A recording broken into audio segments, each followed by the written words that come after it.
All right, I'm going to take you through fixing a problem in an electromechanical telephone switch in hopefully 5 minutes. We'll see if I can condense this down. So we have a trouble indication. The lights on this panel are telling me that something went wrong, as in a call was placed, the call did not complete. Why did it not complete? That's what the lights are telling me. So most of this is just information in regards to like what number was dialed, which pieces of equipment were used.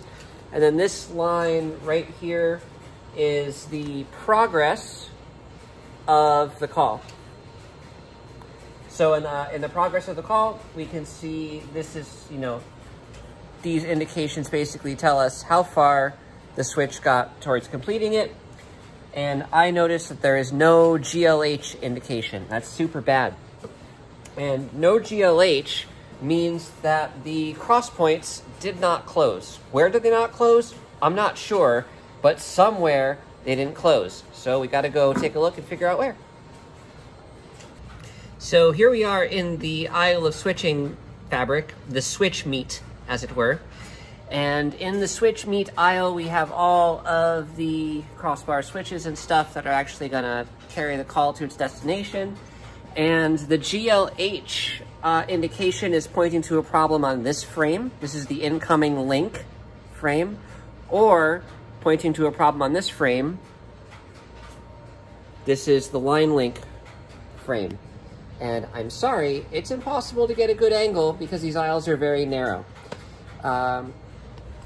So the problem is either here or here. What I can do is run the test over and over again with this remote and observe the cross points as they close. So red resets, or it's really orange, but they call it red. Red resets and white makes it go. So I'll go ahead and I'll place a call.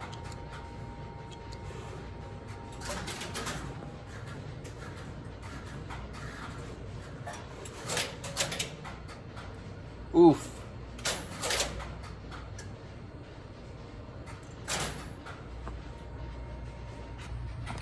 And right away, I noticed that this crossbar switch is the one that's being used for this call. How do I know it's this one and not any of these?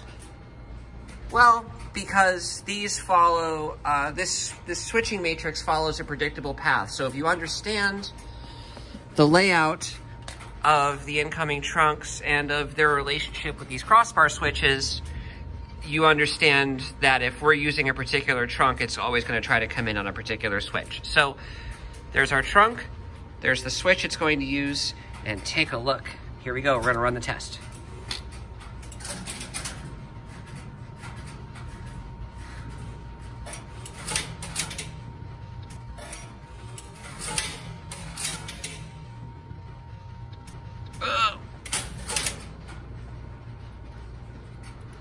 There's your problem.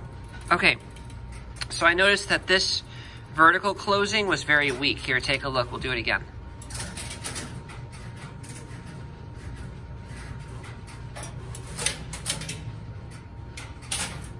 Okay, I pushed it closed that time and it worked, but like, I can feel that that is super bad. Much different than this. Like that closes normally. That's normal. This one's like not cool. Okay, so I have to take this switch apart.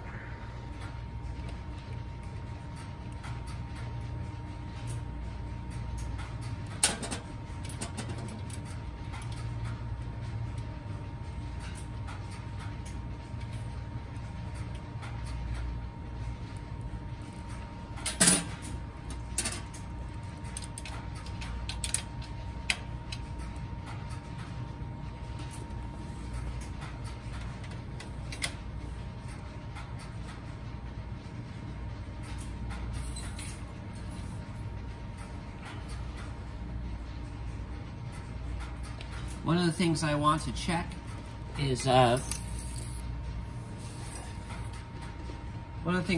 check is to make sure that none of these little fingers here are bent out of place. And One of them was, but through the magic of video editing, you don't get to see that. So I fixed that already. So these fingers are fine. So we'll put this aside for a moment. And we need to take a look at the switch.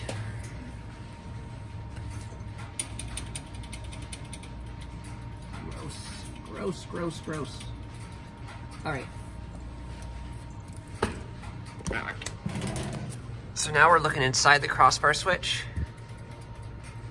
and I'm operating the vertical. And check it out. What do you see? That should not be happening. See how just that one set of cross points is closing? And if I operate another vertical, nothing happens there. See, it's not supposed to be closing when I operate the vertical. So something about these cross points is off, and it's exerting a constant back pressure on the vertical armature, which is making it cranky. Let's find out why. All right, so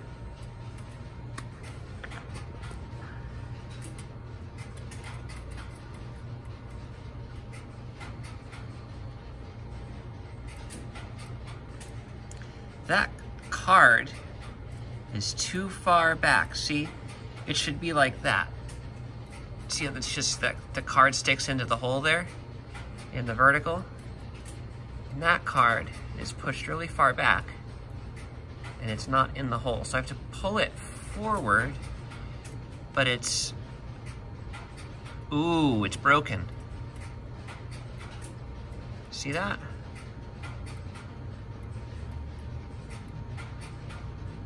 I mean, regardless, it has to be pulled forward, but it is broken, so it's very likely this vertical is not going to work without some surgery. But at least what I'll do is pull it forward so it doesn't keep everything else from not working. So yeah, right now I just pulled it forward. Sorry for the shaky cam, I'm really zoomed in here. I just pulled it forward and you could see that the card is like, yeah, it's obviously broken. And that is gonna take an hour to fix, and we are not using this cross point, so it is gonna have to get fixed later. It's like kind of outside the scope of what I'm gonna do today, because I don't wanna fix a cross point that we're not even using. This cross point was just interfering with other ones on this switch, so I will just leave it alone. This also kind of sucks for other reasons. So it sucks when these verticals, when these operate cards break, because I don't have a supply of them. I want to say, like, I don't have an infinite supply of them. I don't really have a supply of them, period. I don't know if they made spares. I mean, I can only assume they did, but we don't have any. Usually what we do when we have to replace these is find a donor crossbar switch where I could just pull them out, but this is a 1, 2, 3, 4, 5. This is a 6-wire switch, and I don't know if I have a 6-wire donor switch to pull a card out of. So honestly, probably the best thing to do would be to start 3D printing new ones, but I don't know shit about 3D printing, and I don't know if you can print things that exactly or not. That's a problem for someone else to solve. Anyway, so what I'm gonna do is I'm gonna button this switch back up for now. I've solved the problem of the lights, of the error lamps, I think, but that cross point's just not gonna work.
All right, so let's test it. Remember, we're looking for vertical number 5 to operate fully. So 0, 1, 2, 3, 4, 5, 5, good.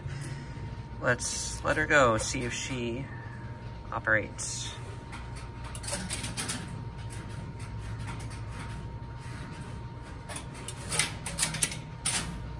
Perfect.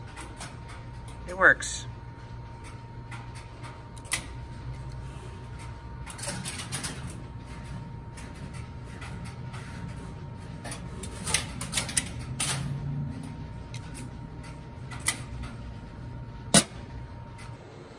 So that's it.